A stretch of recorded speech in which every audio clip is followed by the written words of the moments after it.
Opa, tudo bom? Após ter seu marido levado por militares, essa mulher se vê obrigada a planejar um novo futuro para si e para seus filhos enquanto investiga o destino do marido. E é isso que acontece e ainda estou aqui, um filme brasileiro que, diga-se de passagem, dispensa apresentações, vencedor do Oscar de melhor filme internacional e produção pela qual Fernanda Torres ganhou o Globo de Ouro de melhor atriz em filme de drama e também o filme que eu vou resumir para vocês hoje. Roda!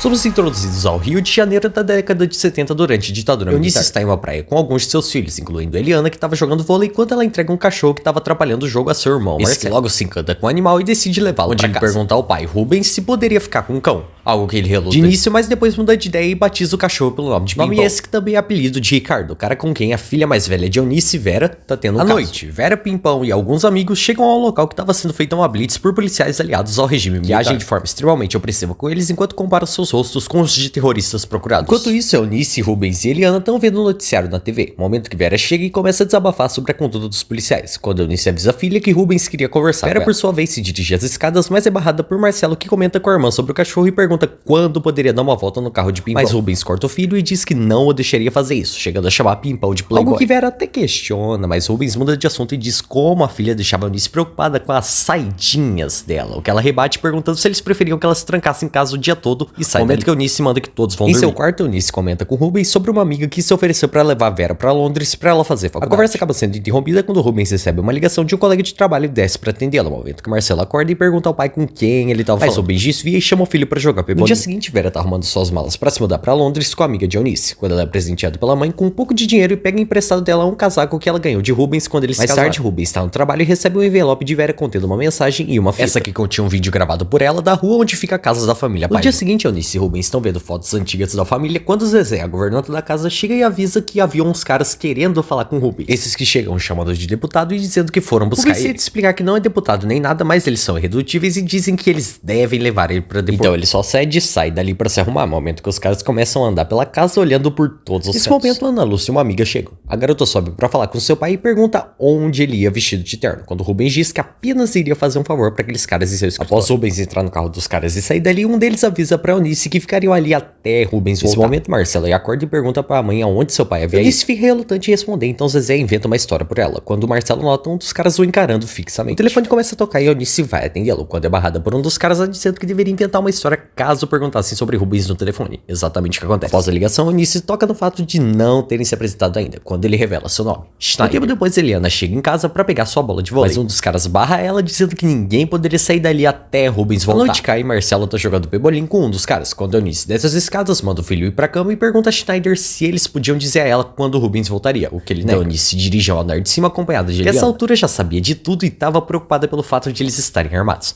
mas Eunice garante a ela que ficaria tudo bem. Pela madrugada, Eunice vê um carro estacionado em frente à casa e quando dessas escadas vê um outro cara. Schneider diz que aquilo era um procedimento padrão deles e garante que ela poderia voltar a dormir tranquila. Mas Eunice rebate dizendo que tava sem sono e vai até o escritório do marido pra ver algumas fotos. Pela manhã, Eunice acorda Eliana avisando ela de que elas precisariam, então elas vão acompanhadas até o carro de um dos caras. Isso que as faz colocarem sacos pretos em suas cabeças. Quando o saco é retirado, Eunice está em uma sala escura e desacompanhada de Eliana. O interrogador faz uma série de perguntas sobre seu casamento com Rubens e a vida passada dele, mas Eunice o corta dizendo que não falaria nada até ver seu marido e sua filha. Quando o interrogador diz que Rubens estava no andar de cima apenas esperando que ela confirmasse que ele fugiu do país por não apoiar a Revolução de 1964. No caso com Revolução, o interrogador se refere ao golpe de estado que ocorreu naquele ano que deu início à ditadura militar no Brasil. Eunice conta que Rubens fez isso porque era deputado na época e foi caçado pelos militares, mas depois nunca mais entrou na política. Nesse momento, alguém entra gritando no local enquanto é arrastado por militares, quando é revelado que Eliana tá ali algemada. O jogador entrega um caderno contendo o rosto de diversas pessoas questionando se Eunice conhecia alguma delas. Então ele se levanta e vai até ela enquanto diz que só tava tentando garantir que ela e sua família pudessem seguir suas vidas normalmente.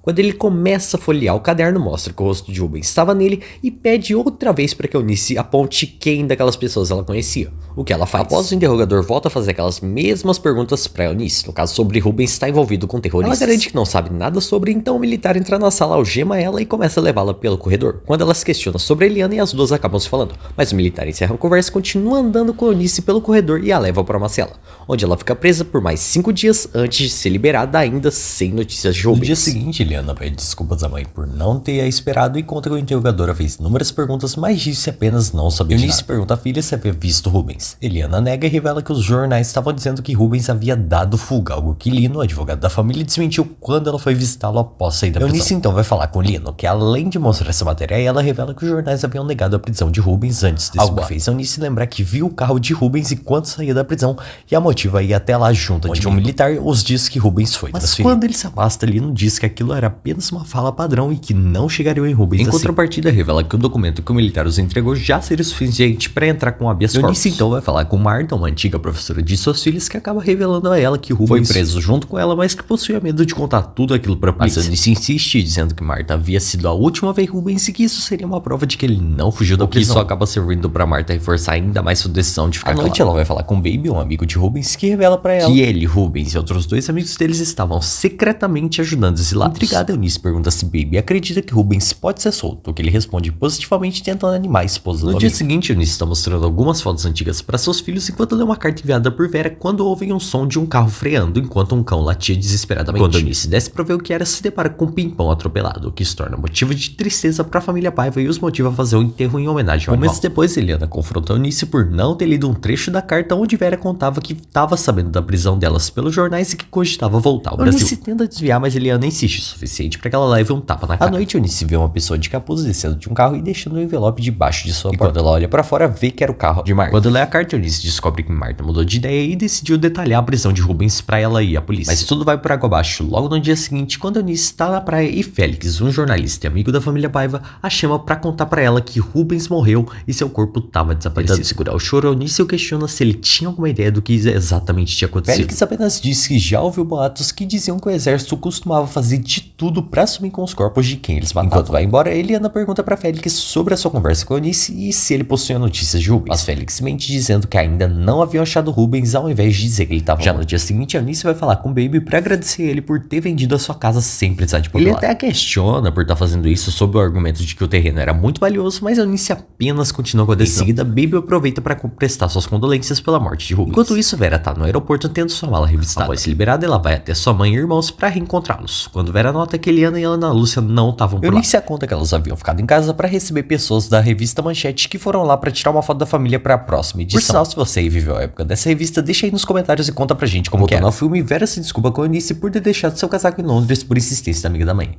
Mas Eunice não se mostra afetada por isso, fazendo Vera perguntá-la se estava tudo bem, o que ela confirma. No caso, o fotógrafo diz à família que não precisavam sorrir por pedido do editor. Eunice não curte a ideia e pede para seus filhos sorrirem pra momentos depois, Eunice está sendo entrevistada pelo fotógrafo a respeito da morte de Rubens, algo que Vera acaba vendo. Saindo dali, ela vai até a cozinha e descobre por Ana Lúcia que Zezé foi demitido. Gancho que Vera aproveita para oferecer favores a Eliana e puxar assunto com a irmã sobre a prisão dela e de Eunice. Eliana foge do assunto e a conversa delas é interrompida com a chegada de Eunice. Durante o almoço, os filhos de Eunice começam a debater sobre como ficaria a organização dos quartos com a volta de Vera. Até que Eunice os corta avisando que se mudariam para São Paulo em breve porque todo o resto da família morava lá. Mas Maria e Eliana não curtem a ideia e começam a contra-argumentar com Eunice, chegando até mesmo a fazerem perguntas sobre Rubens. Só que Eunice apenas mantém a postura. À noite, Eunice está mexendo em algumas caixas e vendo recortes que ela fez de manchetes sobre Rubens, quando avista Vera e Pimpão juntos da janela, revelando que eles nunca se separaram. No dia seguinte, Eunice está esvaziando sua casa para levar todos os móveis para São Paulo. Nesse momento, ela entra na casa procurando por Eliana, mas não. Felizmente, Eliana apenas estava na praia, provavelmente aproveitando seu último dia em muito tempo no Rio de Janeiro. 25 anos se passam e somos apresentados a São Paulo de 1996 com Eunice escrevendo um documento em uma máquina de escrever sobre os direitos dos povos indígenas, algo que agora ela é uma forte Maria chega em casa nesse momento e se impressiona por sua mãe ter chegado mais cedo, quando Eunice conta que conseguiu adiantar seu trabalho daquele dia, mas que ainda precisava escrever seu discurso pro dia seguinte. No caso, esse discurso era para uma palestra que ela ia dar sobre invasões de grileiros em terras indígenas. Saindo de sua palestra, ela vai com Maria e Marcelo para um lugar que eu não consegui descobrir o que é, perdão, então vou só chamar de lugar mesmo, para pegar o atestado de óbito de Rubens. Momento que uma mulher se aproxima de Marcelo para pedir um autógrafo, revelando que Marcelo se tornou escritor nesse meio tempo. Na saída, Eunice é abordada por jornalistas que fazem uma série de perguntas a ela sobre Rubens. Em dado momento, uma jornalista questiona se ela não achava que o Estado tinha mais preocupações do que os estragos do regime militar. O que Eunice nega, dizendo que todas as famílias afetadas deviam ser indenizadas e os crimes do período julgados. À noite, Eunice brinda com os filhos para comemorar